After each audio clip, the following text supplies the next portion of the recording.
여러분을 축복합니다. 아멘. 우리 하나님 말씀 한 것 보시겠으면 하나님 말씀 보십니다. 우리 같이 봅니다. 고린도전서 1장 23절로 24절에 있는 말씀입니다. 같이 보십니다.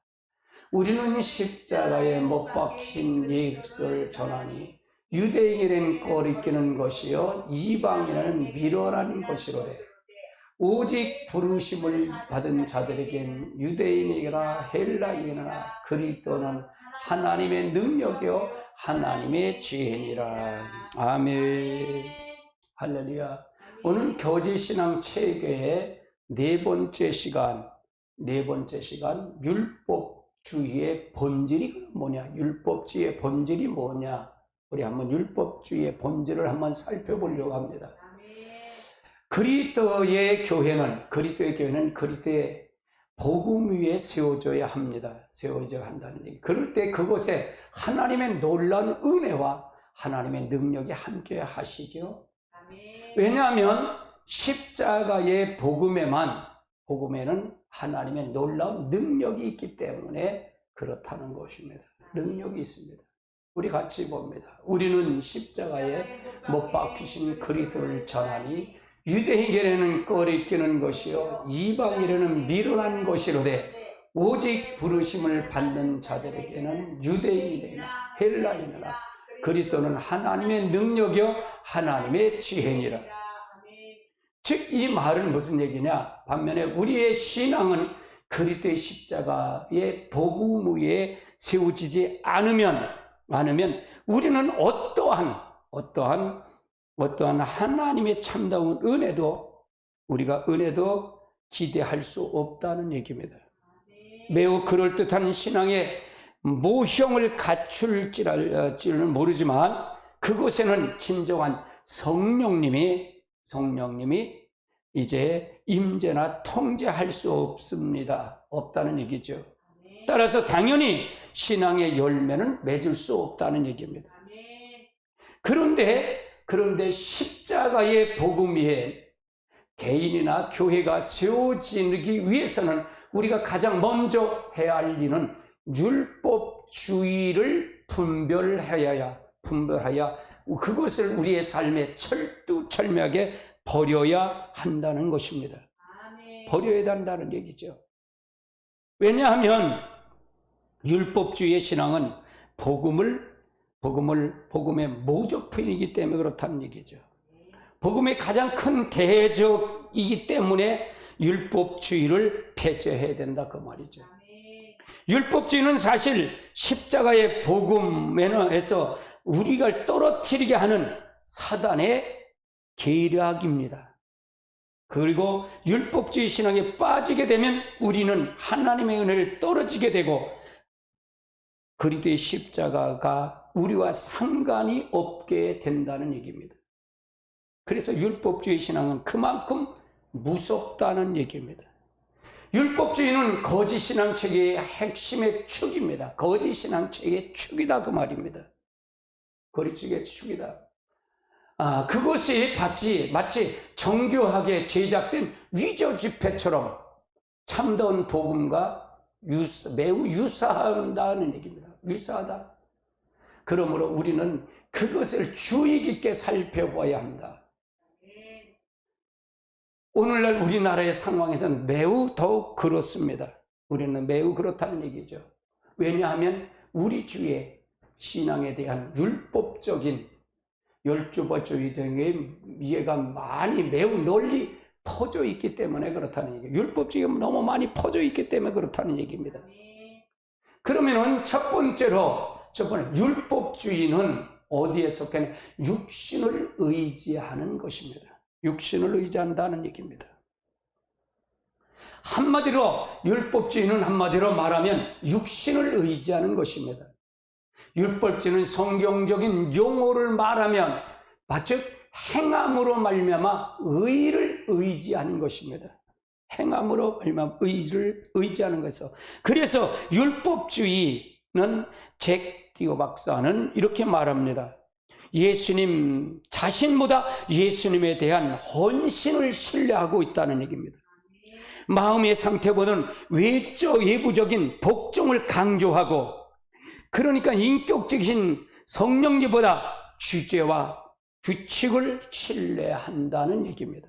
이것이 바로 율법주의라는 얘기입니다. 예배를 드리고 11절과 성찬식, 세례 침례를 하고 성경 통독을 하고 성경 공부와 기도를 등을 우리의 신앙의 모든 면에 율법주의의 도구가 될 수가 있습니다. 이러한 것들은 의식의 수단, 즉 혹은 상징이지 결코 실제 혹은 본질이 아닌다는 얘기입니다. 본질은 아니다. 이 모든 것이 실제는 오직 예수 그리스도 혹은 예수님과의 친밀한 교제입니다. 교제라는 얘기입니다.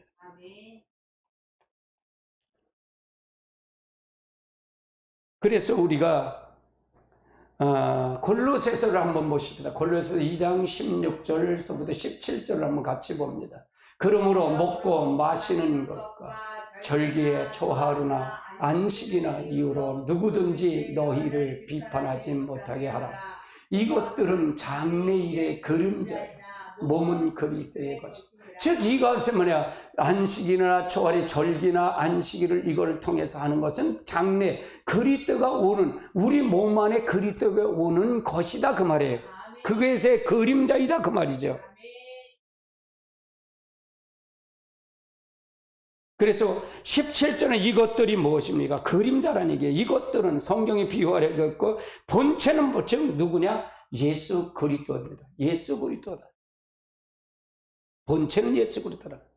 종교적인 의식이나 행사, 그리고 신앙적인 이유로 고기를 먹지 않는 것도 다 그림자라고 성경은 말하고 있습니다.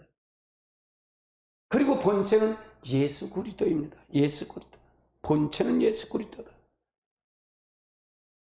쉽게 말해서 예수님은 알맹이요. 이런 의식들은 알맹이인 예수를 싸고 있는 포장지에 불과하다. 포장지에 불과하다 그 말입니다. 포장지에 불과하다. 그런데 율법주의는 알맹이인 예수를 알고 사랑하는 것, 즉 예수님과 교제보다도 이런 의식을 적절하게 방법으로 지켜 행하는 것에 중점을 두고 있다는 것이 바로 율법주의입니다. 율법주의는 또한 그렇게 함으로써 하나님 앞에 더 가까이 가고 하나님을 신임을 얻는다고 생각하고 있다는 얘기입니다.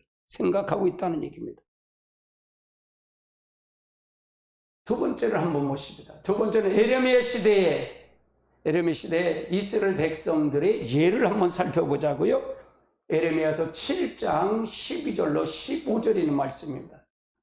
너희는 내가 처음으로 내 이름을 둔 처소 실로에 가서 내 백성 이스라엘 악에 대하여 내가 어떻게 행하였는지를 보라. 여호와의 말씀이시니라. 이제 너희가 그 모든 일을 행하였음에 내가 너희에게 말하되 새벽부터 부지런히 말하여도 듣지 아니하였고 너희를 불러도 대답지 아니하였느니라.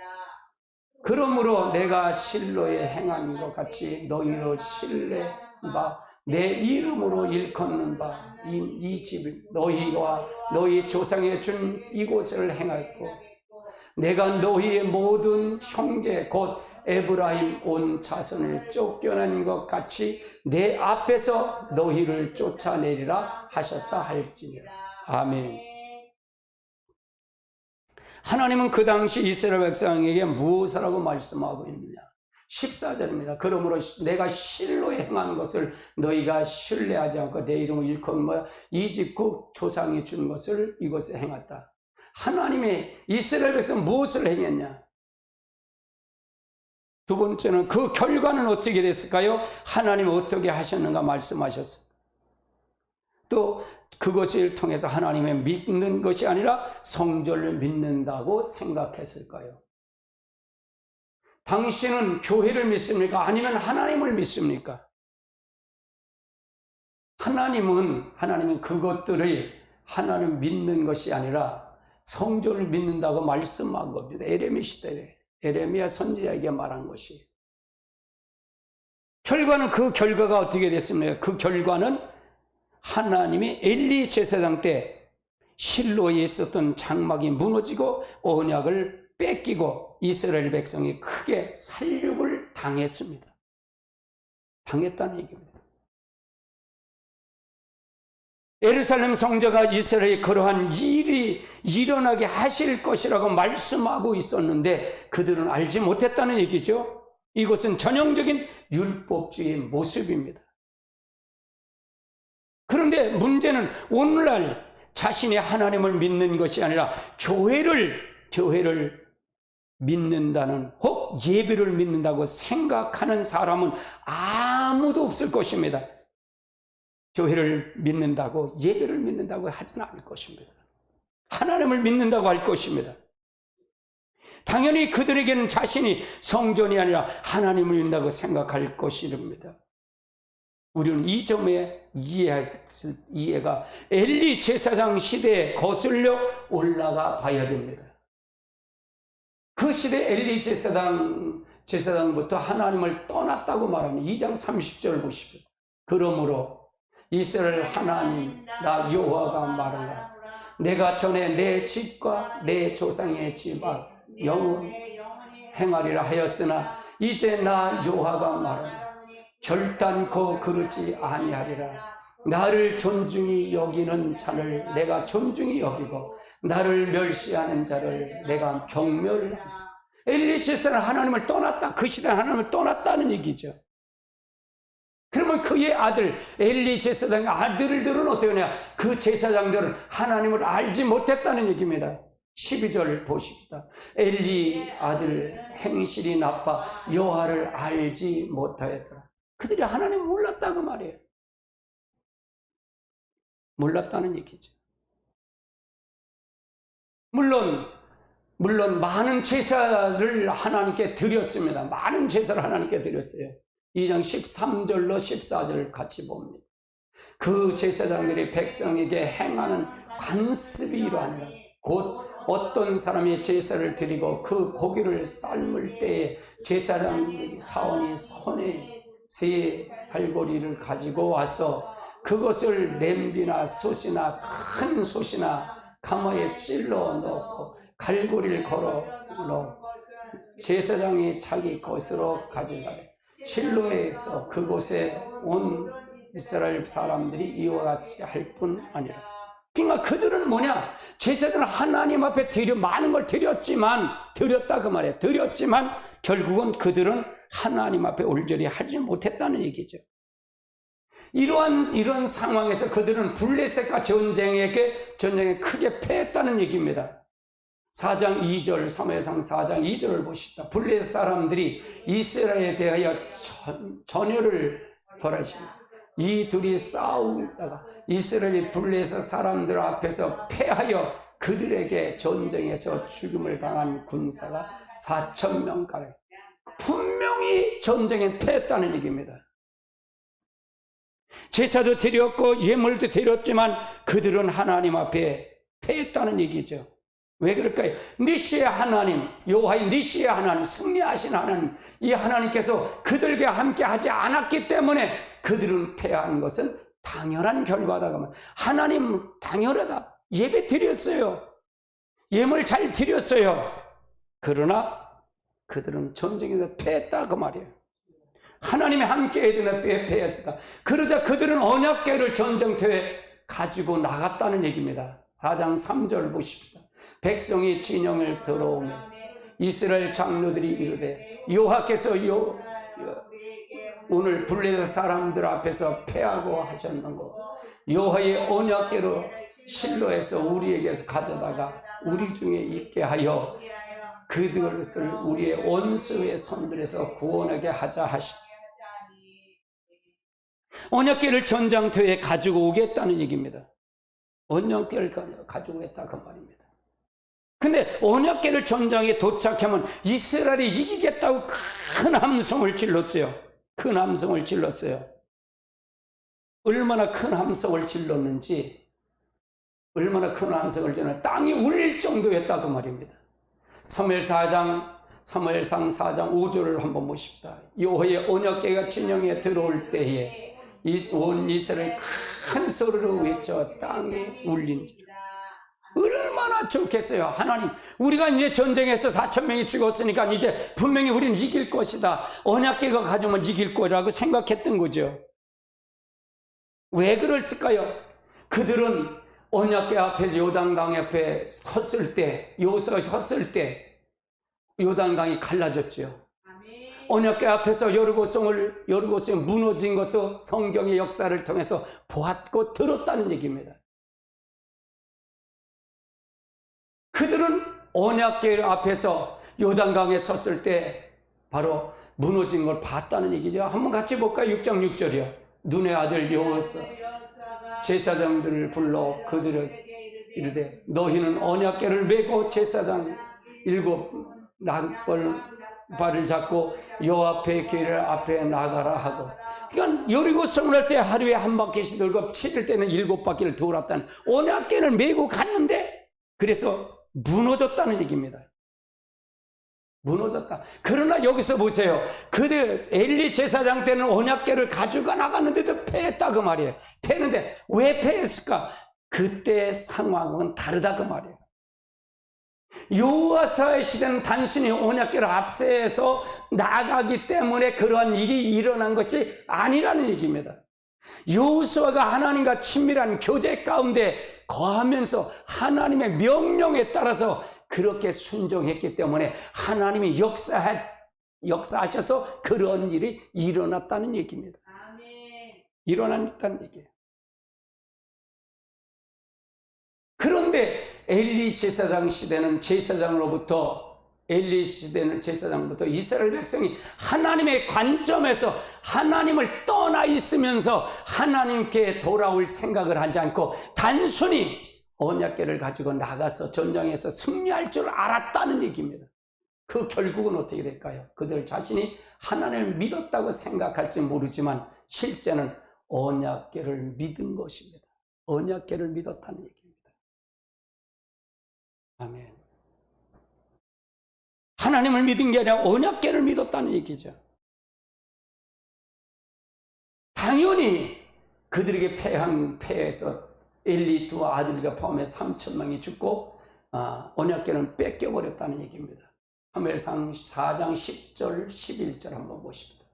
블레셋 사람들이 쳤더니 이스라엘이 대패하여 그 장막을 도망하였고 살육을 심히 커서 이스라엘 보병이 엎드려진 자가 3만 명이었다. 하나님의 궤를 빼앗겼고 엘리의 두 아들 홈리와 비네아스는 죽음을 당하였다. 뺏겼다 그 말이에요. 3만 명이나 죽었다 그 말이에요. 왜? 하나님이 함께 하시지 않았기 때문에. 우리가 잘못 오해가 되면 언약궤만 가져가면 다 될 줄 알아요. 우리가 교회만 예배만 드리면 다 될 줄 안다 그 말이에요. 그런데 하나님의 관점이 없으면 된다는 게 안 된다는 거예요. 하나님이 역사할 수가 없다는 얘기죠. 하나님이 함께 할 수 없다는 얘기입니다. 그들은 하나님을 믿지 않고 하나님을 친밀한 교회에 하나님을 믿지 않고 언약궤를 믿었다는 얘기입니다. 언약궤를 믿었기 때문에 그걸 통해서 갔다는 얘기죠.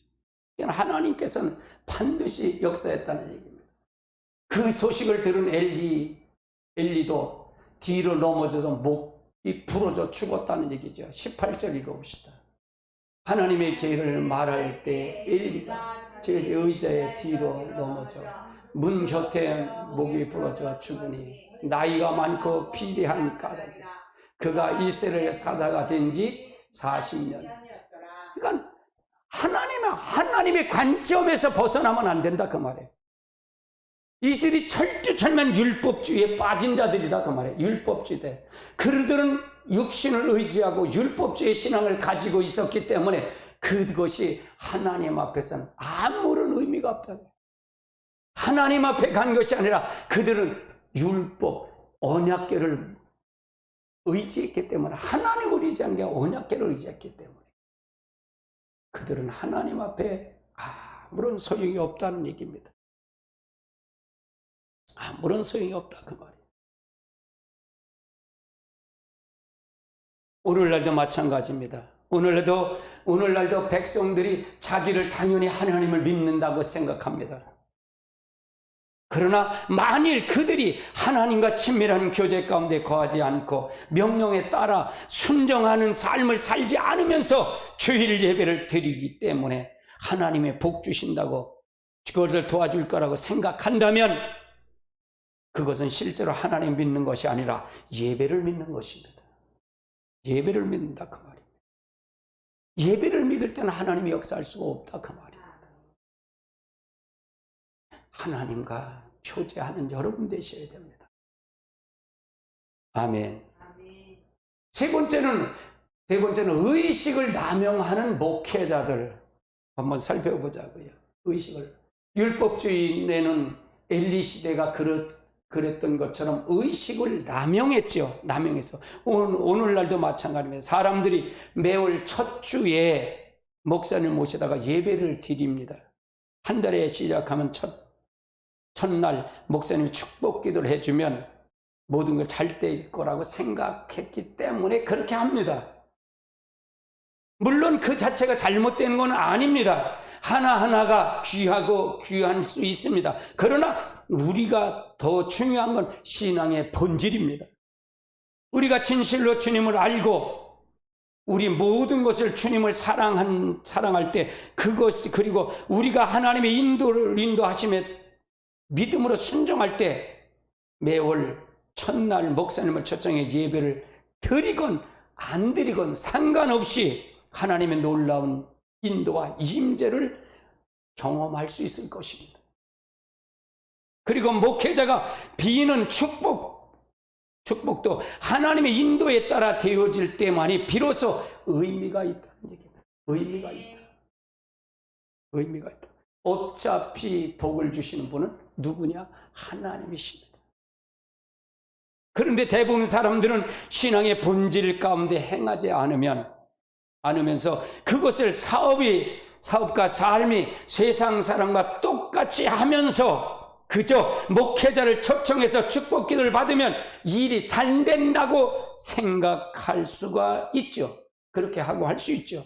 이것은 철두철미한 타락한 율법주의요 의식의 남용인 것입니다. 의식을 남용한 거다 그 말이에요. 심지어 목회자들 가운데 이것을 이용하는 사람들도 있다는 얘기입니다. 목회자들이 성들이 종교심을 적당히 이용해서 사람을 얼마든지 조종할 수 있다는 사실을 기억하십시오. 그러나 그것은 자신뿐만 아니라 모두가 죽는 행위입니다. 죽는 행위다 그 말이에요. 하나님의 버림받는 행위다 그 말입니다. 이것이 바로 엘리 제사장이 한 것보다 더 악한 행위입니다. 악한 행위다 그 말이에요. 이런 것이 많을까요? 적을까요? 많다는 사실입니다. 그러면 육신이 될 수 있는 것들이 뭐냐? 육신이 될 수 있는 것이 뭐냐? 율법주의는 육신에 의한 것인데 그 육신이 될 수 있는 것들을 수없이 많습니다. 다음에 성경에 나오는 대표적인 몇 가지가 있습니다. 의식들을 한번 살펴보자. 우리는 앞서 의식의 본질에 대처해 버리는 것이 율법주의라고 살펴봤죠. 그래서 율법주의에서 육신이 될 수 있는 가장 보편적인 것이 의식입니다. 의식이다 그 말입니다. 앞서 나온 에레미야 시대도 마찬가지였다는 얘기. 그래서 우리가 율법주의 의식이 본질을 대처해 버리는 것, 그것이 율법주의다. 하나님과 친밀한 교제, 성령님과 더불어 우리가 사는 것, 이게 아니면 결단하냐. 내 자신을 내세우는, 내 육신을 내세우는 것, 모든 것 다 잘된 것을 하는 것이, 이것이 너무나 많이 팽배하고 있어요. 하나님이 그래서 하나님이 떠났다. 하나님의 신이 함께 할 수 없다. 네 번째를 한번 살펴보자고요. 네 번째, 자신들이 종교적인 배경이나 신앙적인 열심도 이거 율법주의에 빠질 수 있다는 얘기예요. 율법주의는 결국 자기의 종교적인 헌신이나 희생을 의지하여 하나님 앞에 서는 것을 말한다는 얘기예요. 하나님 앞에 서는 거. 율법주의는 내가 헌신이나 또 희생을 그걸 의지해서 하나님 앞에 가는 것. 자기중심이다. 자기중심이죠. 그러므로 육신이 될 수 있는 대표적인 것들 중에 하나가 종교적인 배경이나 신앙의 열심입니다. 신앙적인 열심이야. 그러니까 신앙적인 열심은 있는데 1년 믿은 사람은 50년 믿은 사람은 변하지 않는 게 있잖아요. 교회가 지금 변하지 않는 거잖아요. 이게 바로 율법주의에 빠져 있다는 얘기입니다. 율법주의는 사단의 뿌리가 있다는 얘기예요. 하나님과 상관없는 거예요. 아멘. 빌립보서 3장 2절에서부터 9절까지 봅니다. 개들을 삼가 행악자들을 삼가하고 몸을 상하게 하는 일 삼가하라. 하나님이 성령으로 봉사하며 그리스도 예수로 자랑하고 육체에 신뢰하지 아니한 우리는 곧 할례파라. 그러나 나도 육체를 신뢰한 만일 누구든지 다른 이들의 육체를 신뢰하는 것이 있는 줄 생각하면 나는 더욱 그러하리라. 나는 8일 만에 할례를 받고 이스라엘 족속이요 베냐민 지파여 시부리 중에 시부리며 율법으로는 바리새인이요 열심으로는 교회를 박해하고 율법의 의로는 흠이 없는 자라. 그러나 누구든지 내게 유익한 것이 내가 그리스도를 위해서 다 여길 뿐더러 모든 것을 해로 여기며 내 주 예수 그리스도 예수와 아는 지식에 가장 고상하기 때문이라. 내가 모든 것을 잃어버리고 대선물로 여기고 그리스도를 얻고 내가 발견한 것은 내가 가진 의의 율법을 난 것이 아니요 오직 그리스도의 믿음으로 말미암은 것이니 곧 믿음으로 하나님으로 난 의이니라. 아멘. 사도 바울은 그 당시에 하나님의 은혜를 받기 위해서 조건을 할례를 주장했던 사람들이 뭐라고 얘기했나? 뭐라고 얘기해요?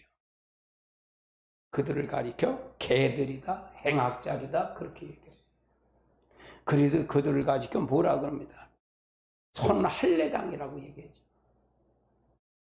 바울은 제시하는 성들의 세 가지 특징을 있다는 얘기죠. 무엇입니까?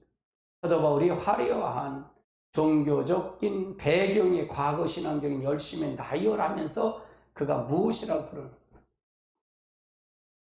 부르는 바울이 이렇게 얘기합니다. 바울은 하나님의 은혜를 받기 위한 조건은 할례를 주장했던 자들을 개들, 행악자들, 선하달락이라고 부릅니다.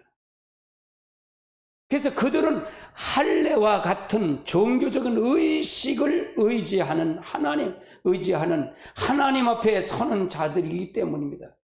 자기들이 종교 의식, 나는 이렇게 하는 사람이야, 나는 모태신앙이야, 나는 뭐 어떤 사람이야, 나는 신학교 어디 나온 사람이야, 내가 뭘 이렇게 했던 사람이야, 난 박사가 얼마나 많아, 나는 이렇게 하는 사람이야. 이게 다 의식이다 그 말이에요. 이들을 가지고 바울은 뭐라 그러냐? 개들이요 행악자요 손해달랑이라고 부른다 그 말이에요. 그러면서 진정한 성도의 특징으로 이제 바울은 성도의 봉사하며 성령으로 봉사하는 것이 즉 혹은 성령으로 예배하는 것, 그리스도를 자랑하는 것, 그리고 육체를 신뢰하는 것을 들고 있어요. 바울은 더 나아가서 화려한 자신의 종교적인 배경을 이제 배경과 열심과 육체를 부르고 있다. 그래서 우리는 여기서 매우 중요한 한 가지를 사실을 볼 수 있습니다. 그것은 바로 그리스도를 신뢰하면 육체를 신뢰하지 않는다는 것입니다. 만약 어떤 사람이 그리스도를 믿고 동시에 육체를 믿으면 그것은 실제로는 그리스도를 믿는 것이 아니라 누구를 믿는 거다? 육체를 믿는 거다 그 말이에요. 그래서 이게 굉장히 중요한 거예요. 이게 굉장히 중요한 거예요. 우리가 이 그리스도를 모든 사람이 그리스도를 믿는다 그러잖아요. 그런데 육체를 믿는 것이 얼마나 많습니까? 우리는 여기서 나오는 할례당도 다 예수를 믿는 자리였음을 기억해. 할례당도 다 예수를 믿었던 사람들이에요. 다 믿었던 사람들, 예수를 다 믿는 사람이에요. 그럼 이걸 얘기하면 교회 나와도 지옥 간다는 얘기가 맞는 얘기, 틀린 얘기예요. 지옥 간다 그 말이에요. 아멘. 그래서 사도 바울이 자신의 모든 종교적인 배경과 열심을 육체라고 부르면서 그리스도를 아는 것이 가장 고귀하기 때문에, 고상하기 때문에 그 주님을 얻기 위해서 그가 자기가 자랑할 수 있는 모든 육체를 신뢰하는 것들을 배설물처럼 여겼다고 말합니다. 배설물처럼 여겼다. 배설물처럼 다 버렸다 그 말이죠. 같이 봅니다. 또한 모든 것을 해로 여김은 내가 그리스도를 아는 지식에 가장 고상하기 때문에 내가 그걸 위하여 모든 것을 잃어버리고 배설물처럼 여기며 그리스도를 얻었고. 왜 배설물처럼 버렸을까? 왜 배설물처럼 버렸을까? 버린 이유가 뭘까? 지식이 없어서 그랬을까? 베드로 바울이 지식이 없어서? 아니다 그 말이에요. 그리스도를 만났기 때문에, 그리스도의 본질을 만났기 때문에 그렇다고 말이에요. 실제 인격적인 그리스도를 만났기 때문에 그렇다고 말이에요. 자기가 가지고 있는 것이 그것이 율법주의가 될 것 같으니까 다 버렸다고 말이에요. 의식이나 그런 걸 다 버렸다고 말이에요. 아무것도 아니다 그 말이죠.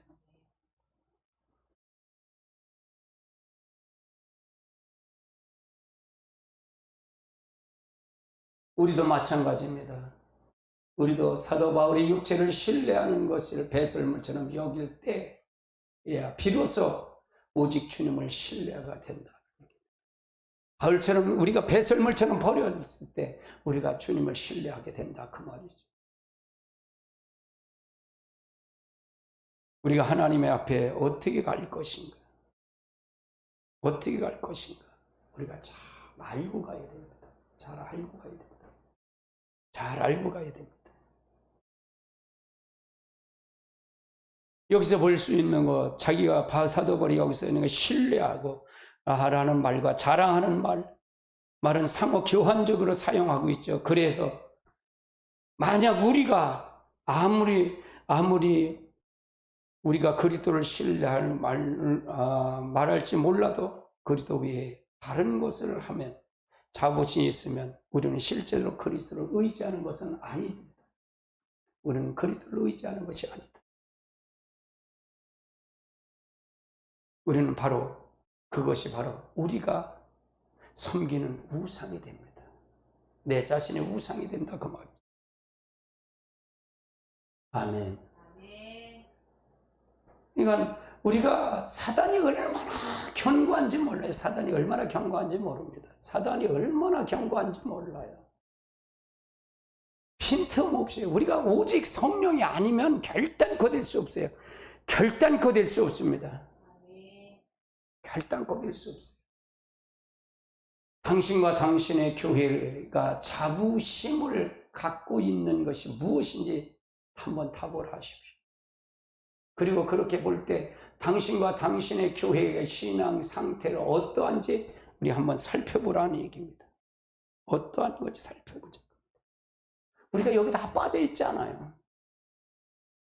여기 다 빠져 있죠.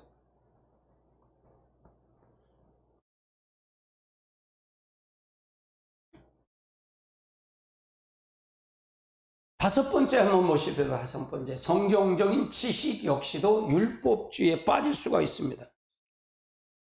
육신이 될 수 있는 또 하나의 대표적인 것은 성경적인 지식입니다. 성경적 지식입니다. 내가 말하는 율법주의를 로이드 존슨 목사님은 죽은 전통주의라고 불렀어요. 죽은 전통주의라고 불렀다. 그가 기독교 역사적 역사상에 이단만큼 나쁜 것이 죽은 정통주의, 육신에 속한 것입니다. 육신에 속한 것을 말합니다. 그 말이에요. 육신이다 그 말이에요. 이것이 이단만큼 나쁜 것이다 그 말이에요. 왜? 이것은 사단의 계략이기 때문에 그렇습니다. 그래서 우리의 신앙생활에 있어서도 마찬가지예요. 우리의 신앙생활에 있어서 성경적인 올바른 지식은 가장 중요한 요소 중 하나이지만 성경의 1점이라도 틀림이 없이 하나님 말씀으로서 우리 모든 신앙과 삶과 사역에 의해 기준을 담고 있기 때문에 그래서 우리는 성경을 잘 배우고 연구하고 묵상해야 합니다. 그럼에도 불구하고 성경은 하나님이 아닙니다. 성경은 하나님이 아니에요. 하나님은 살아계신 인격체입니다. 즉 성경은 그 하나님을 우리에게 소개하는 책입니다. 소개하는 책이다 그 말이에요. 마치 이렇게 얘기를 합니다. 성경은 피자 선전지와 같다는 얘기죠. 여기서 피자 선전지 한 장이 있습니다. 거기에 피자의 그림은 매우 먹음직스러운 피자가 그려 있죠. 또 피자에 대해서 자세히 설명이 있습니다. 그러나 그것이 피자가 아니라는 얘기입니다. 어떤 사람이 그 선전지 아무리 많이 보고 읽고 그 내용을 외워서 그것이 곧 피자가 아니라는 얘기죠. 그 피자를 먹는 것이 아니라는 얘기입니다. 마찬가지예요. 피자의 전단지는 피자를 소개하는 거지 피자가 아니다. 먹을 수가 없다는 얘기죠. 마찬가지입니다. 성경이 살아계신 하나님의 소개한 책입니다. 소개한 책이라는 얘기입니다. 우리가 살아계신 하나님에 대한 인도를 위한 길잡이다 그 말이에요. 길잡이다 그 말이에요. 그런데 우리는 아무리 성경을 많이 읽고 많이 외운다 할지라도 그것을 통해서 살아계신 하나님을 만나지 못한다면 그것은 아무것도 아니죠. 못한다면 아무것도 아닙니다.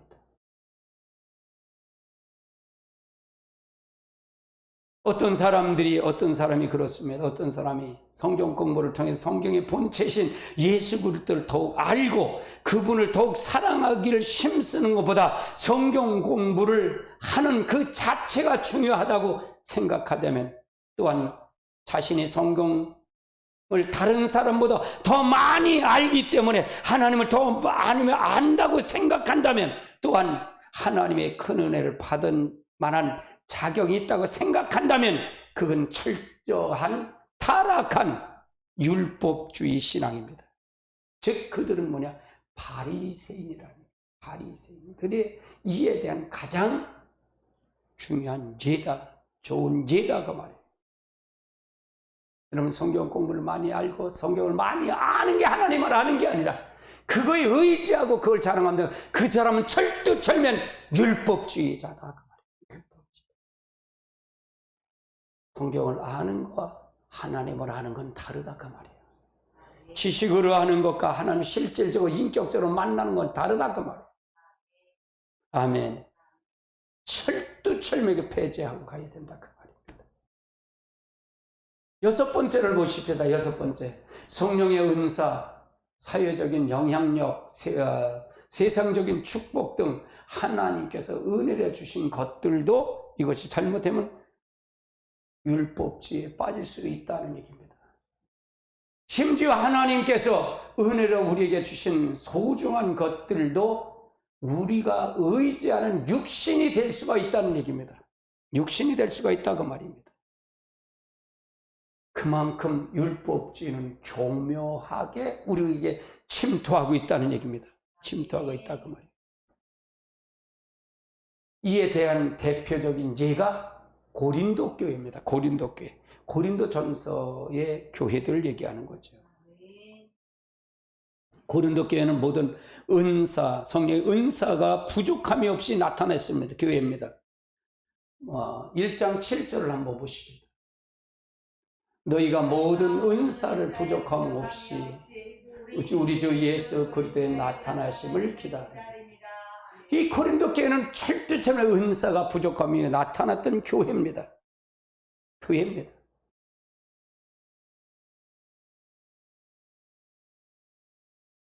그러나 그 고린도 교회는 작지 않는 교회에서 사회적인 영향력도 점점 확대하고 있었다는 얘기입니다. 8절을 한번 볼까요? 너희가 이미 배부르고 이미 풍성하며 우리가 없이 왕도 있도다. 너희가 우리와 함께 왕노를 타기 위하여 참으로 너희 왕이 되기를 원한다. 철두철미하게 그는 작은 교회가 아니라 점점 확대하는 역사. 지금 한국 교회가 여기에 빠지지 않았는가? 한번 생각해 봐야 됩니다. 여기에 빠져 있지 않은가 생각해 봐야 된다 그 말입니다. 다시 돌아서야 돼. 본질 안으로 돌아와야 된다 그 말입니다. 교회는 걷고 예배는 드리는데 예배가 아니라 교회가 아니라 하나님을 만나는 것이라 교회를 만나고 예배를 만나고 여기에 빠져 있지 않나. 은사를 받은 사회 영향력을 키우려고 그리고 세상적인 축복을 얘기하고 은혜에서 이것이 철두철미한 율법주의에 빠질 수 있다는 얘기입니다. 그리고 바울, 베드로, 아볼로 등과 같은 하나님의 권한인 귀한 사도들이 그 교회에 섬겼다는 얘기입니다. 1장 11절, 12절을 보십시다. 시작. 내가 이것들을 말하거니와 너희가 각각 나는 바울에게, 나는 아볼로에게, 나는 게바에게, 나는 그리스도에게 속한 자. 얼마나 여기는 아니에요. 여기서 뭐야? 나는 바울에게, 나는 아볼로에게, 나는 게바가 누구야? 베드로잖아요. 게바에게 나는 그리스도에 속한 자. 그 하나하나가 하나님께서 그들에게 은혜를 주신 소중한 것이 있다는 얘기입니다. 그런데 그들은 철두철미 율법주의에 빠져 있다 그 말입니다. 이 고린도 교회는 빠져 있었다 그 말이에요.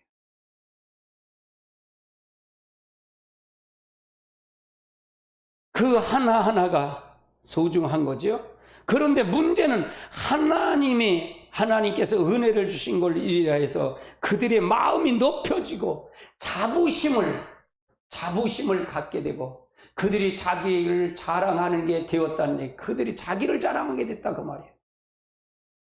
은혜를 받으면 받을수록 점점 더 겸손하고 하나님 앞에 십자가의 도로 들어가야 되는데 그러지 못하고 자기 자랑, 육신에 속한 자가 됐다 그 말이에요. 육에 속한 자가 됐다 그 말입니다.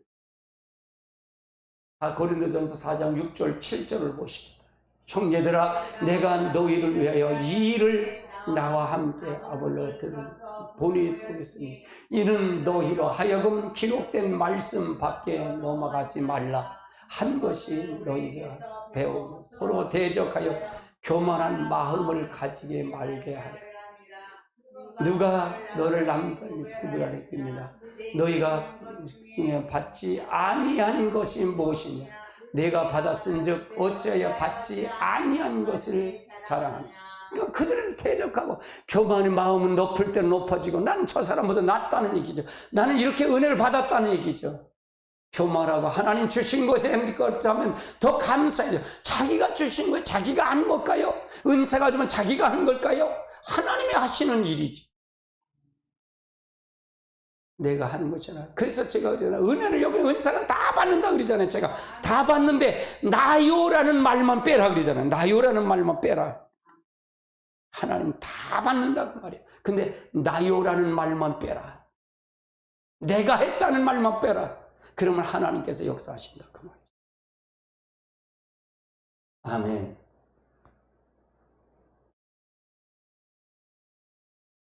다시 말해서 그들은 그리스도를 의지하는 것이 아니라 하나님의 은혜를 주신 것들을 의지하는 율법주의의 신앙에 빠지게 된 것입니다. 하나님이 주신 은혜를 의지했다 그 말이에요. 하나님 그리스도를 의지하는 것이 아니라 하나님의 은혜를 의지했다. 그 결과 그들은 복음의 길에서 떠나고 있었다는 얘기예요. 떠났다는 얘기예요. 복음의 길에 떠났다. 복음의 길에 떠났다는 얘기예요.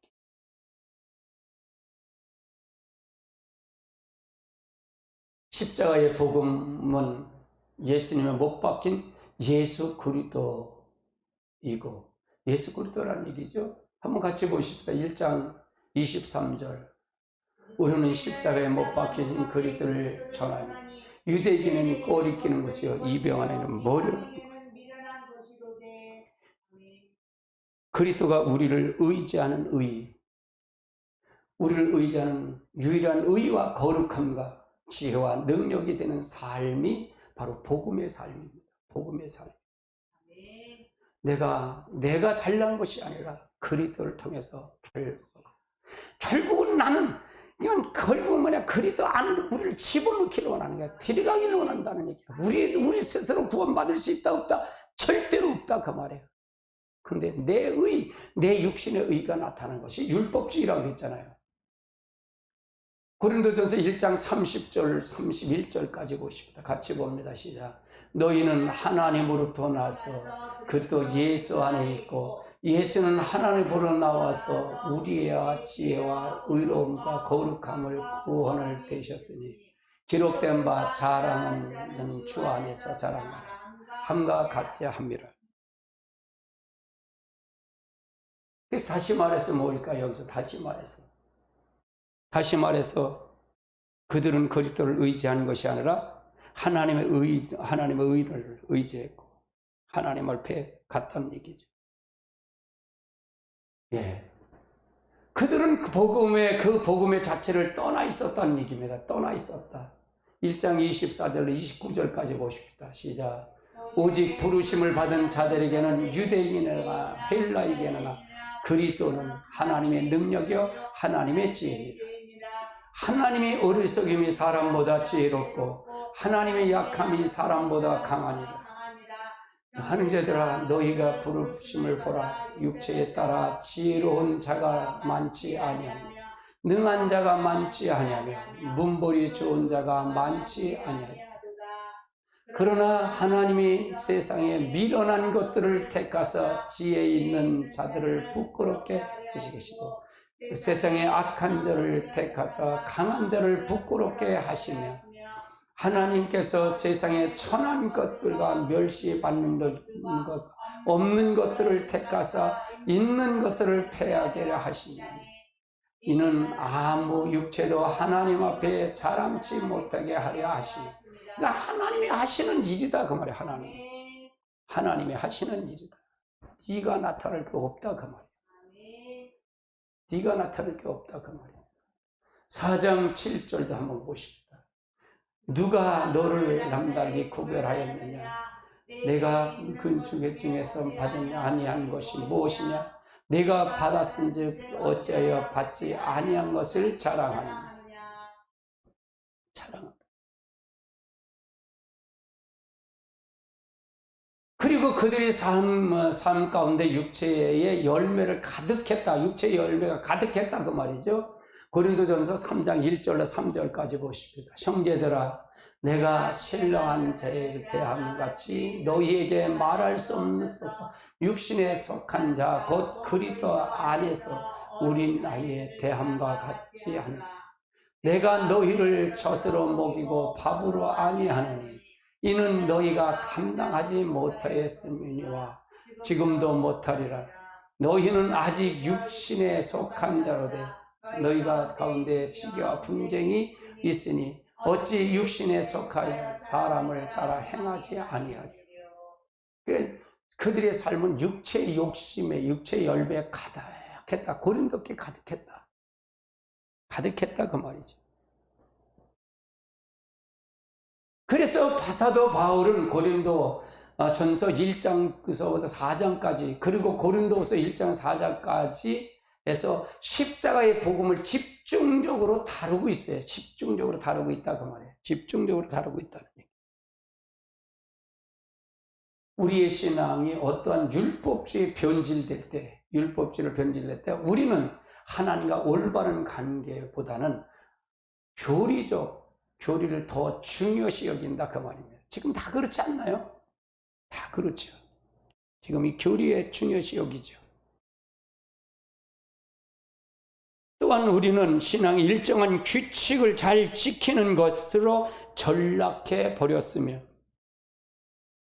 이걸 필연적인 우리가 자기의에 빠지게 만든다는 얘기입니다. 자기의에 빠지게 만든다. 그리고 그 결과 우리는 하나님의 은혜로부터 분리가 되게 한다. 분리가 된다 그 말입니다. 하나님의 임재하심은 우리에게 거치게 하고 우리는 영적인 실제에게 눈을 멀게 만든다 그 말입니다. 영적인 눈이 만든다 그 말이죠. 사실은 안타까운 사실이죠. 오늘날 대부분 성도들이 신앙생활을 이렇게 생각하지 않는가 하는 생각입니다. 신앙생활 지금 이렇게 전부가 빠져있지 않는가 생각합니다. 많은 사람들이 우리들이 신앙생활 소위 성수주의를 하고 11조하고 성경을 보고 기도하는 것과 같은 몇 가지 규칙을 잘 지키는 거로 전락해 버렸다는 얘기입니다. 하나님과 관계없지요. 이것이 바로 율법주의에 빠진 것이 아닌가 안타까운 일들이죠. 그리고 그것들을 잘 지키는 것이 신앙의 주요 목적으로 삼음으로써 근본적인 복음의 길에 벗어나 율법주의의 신앙에 빠지고 말았다는 얘기입니다. 빠지고 말았다. 그리고 그 결과는 우리 주의 신앙의 모형은 많으나 하나님의 실제 생명은 없는 채 하나님의 임재가 거치고 하나님의 영광은 우리에게 떠나 있으며 우리에게 세상 온갖 죄악이 가득하지 않는가 생각이 됩니다. 그래서 하나님께서 이 문재인을 통해서 문재인 대통령을 통해서 교회를 핍박하고 회개를 다시 한번 본질하는 들어가려고 하는 것이 아닌가 그렇게 생각이 됩니다. 우리가 많이 아는 것이 중요한 것이나 하나님 본질 안에 들어가는 게 굉장히 중요합니다. 디모데후서 3장 5절을 한번 보십시다. 경건의 모양은 있으나 경건의 능력을 부인하는 자니 이같이 하는 자들에게서 내게 돌아오라. 경건의 모양은 있으나 의식은 있으나 경건의 능력을 부인한다. 실질적으로 하나님이 없는 자들이다 그 말이죠. 없는 자들이다. 여기서 우리가 돌아서야 됩니다.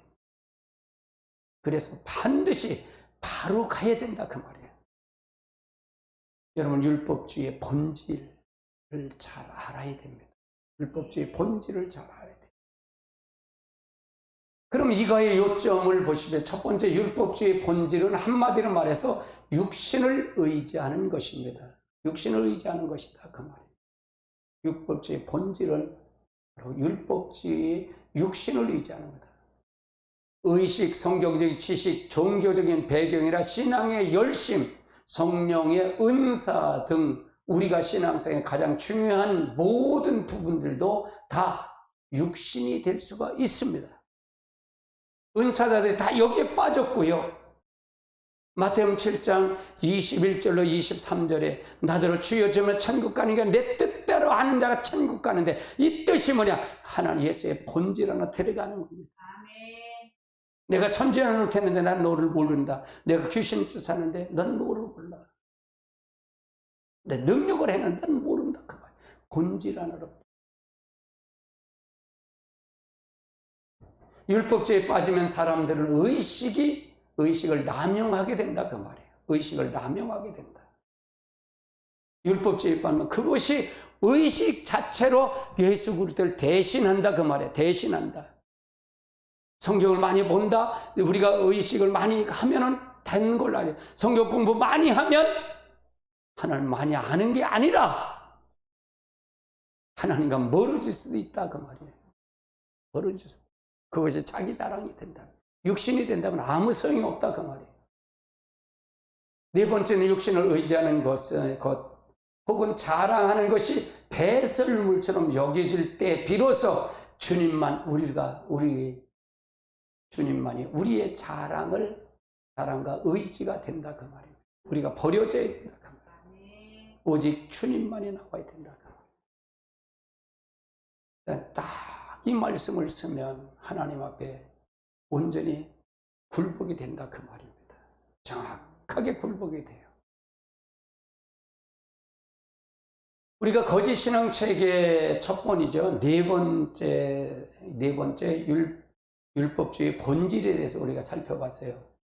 첫 번째 거짓 신앙 체계는 우리가 신앙은 없습니다. 이게 없어요. 성경에 거짓 신앙 체계라는 그것이 단어는 없어요. 근데 거의 다 거짓 신앙 체계로 되어 있어요. 그래서 이게 네 번째 율법주의의 본질에 대해서 한번 살펴봤어요. 그래서 다음 주에 또 이걸 다시 자기의가 뭐냐 한번 살펴보려고 해요. 이게 축이기 때문에, 율법주의의 축이기 때문에, 거짓 신앙 체계의 축이기 때문에 자기의 이걸 살펴봐야 돼요. 자기중심.